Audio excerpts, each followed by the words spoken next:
Hey guys, happy Sunday. It's Daryl here. It is the afternoon. I usually don't make videos right now. I'm usually busy painting or taking some care of some other stuff around here. I just watched Beau the Fifth Com. I just watched his video on UBI. This isn't something I planned on doing, and to tell you the truth, I'm not sure. I don't usually like using other people's names. I'm grateful to his viewers for coming to my channel, and I'm not sure if I'm going to even put his name in the title of this video because I don't want to use that as a device to get people to watch my video. I'd prefer my video be watched on its own merits. But that being said, I need to comment on his video about UBI, the checks, universal checks. And he has a great point. And this is another thing I'm not sure about this video because I'm going to use myself and I'm going to tell you guys my personal story, which validates Beau's thoughts perfectly. Okay. As you guys know, 13 and a half years ago, I got clean and sober. In 1999 and 2000, I was still working. I hurt my back severely. I needed 2 surgeries. I didn't just slip a disc. I ruptured a disc. The disc broke apart and moved up and down my spinal column. I lost use of my legs. It was a bad situation. I got addicted to Vicodin, but I was already an addict at that point. I'm not going to blame, I was already a cocaine addict at that point. And I got further addicted to opiates. But I had to go into disability. There was no jobs inside Hoboken Wood Floors is who I was driving for. I don't know if I'm going to get in trouble for calling them out, but that's who I was driving for. I went back and asked them if they had a job inside. I was their best driver. I had the best truck, best route. I had the Gold Coast, they call it. Greenwich, Westport. I would come back with more money than you'd imagine. An empty truck and a pocket full of checks. I was their best driver. After I got hurt and after the surgery, I went back and asked them if I could work in the warehouse, do sales, work at the desk, anything. Nope. You're out. You're out. We don't need you anymore. Don't want you. You're out. So I was forced onto disability.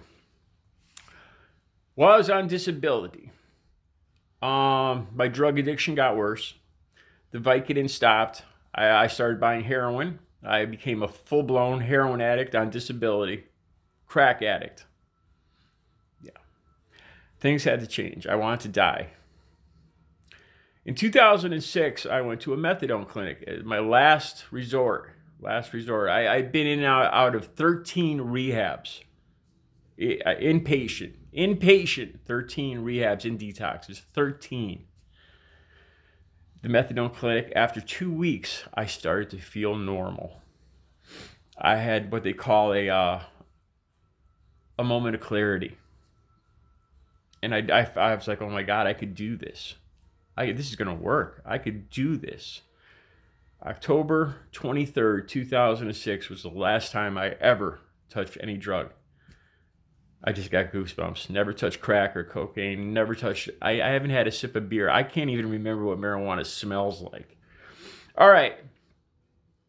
While I was on disability and I got into recovery, I needed to keep busy because I knew idle hands are the devil's workshop, first of all.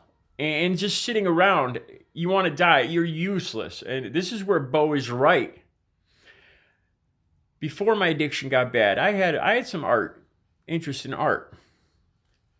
When I got through with some of the methadone clinic, I went and bought myself some canvases and some paints. I remember buying my first little canvas. I was worried about spending the $3 on a little canvas because I thought it was going to be a waste of money. Look behind me. That's just one small example. There's hundreds and hundreds of paintings around here. I turned into a business. I've been selling my artwork. Not only have I been selling my artwork, and this is while I was collecting disability. Yes, I could have sat on my ass and just watched TV. That would have led me back to drugs. That would have led to depression. Uh, you know, and I'll tell you guys some more. Um, so I sell my paintings. I donate more of my paintings than I sell. I donate them back to the clinic that got me clean. I do murals. I'll put the picture of my first mural I did for that methadone clinic. Once I was clean, they asked me if I would, they saw my artwork, they saw me selling my artwork, and they asked, would you mind terribly if we bought you the paints and paid you to do a mural? I said, I'll buy the paints. I'll do it for free. I owe them my life. So I'll show you guys the picture of the mural I did.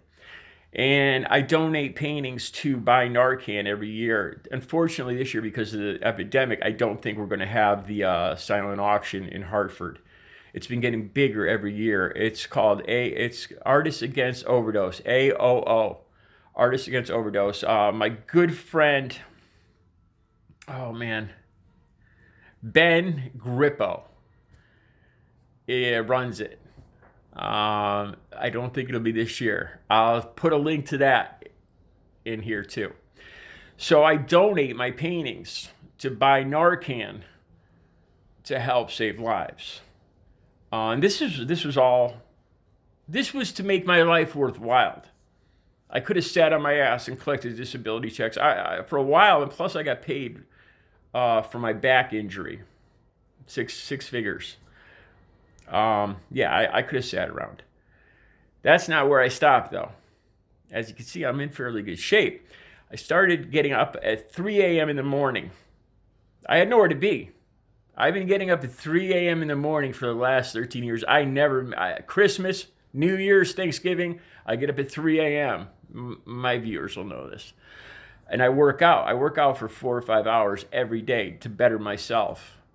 I work out with weights for 2 hours. I go on a 6-mile hike every day. Snow, rain, cold, 110-degree heat. I go for that hike. I come home. I lift for another half hour, and then I go for a 10-mile bike ride. Every day, year round. People think I'm insane. I lost 100 pounds. I was up to 2. Once I got into recovery, I gained some weight while I was doing my artwork and whatnot.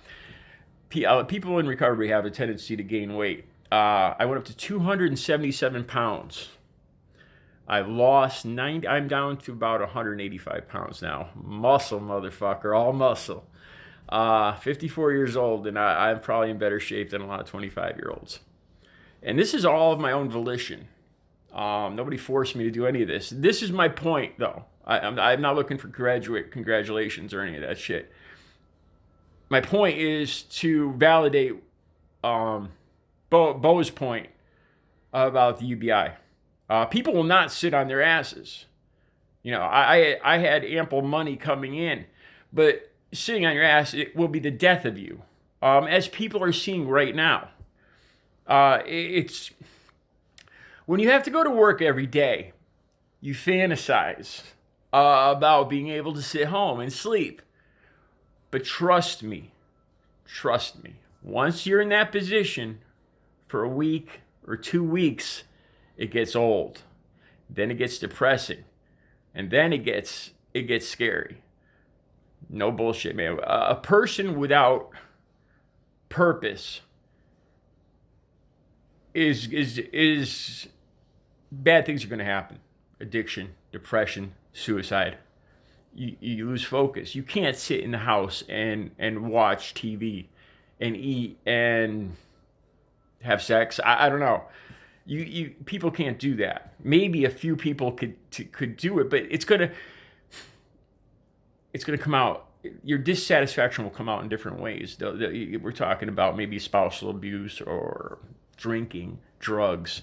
When whoever made up the saying that idle hands are the devil's workshop, believe me, it's true. So yeah, I got myself in fantastic, and I still do this 13 and a half years later. I have routine, and no, I don't have to.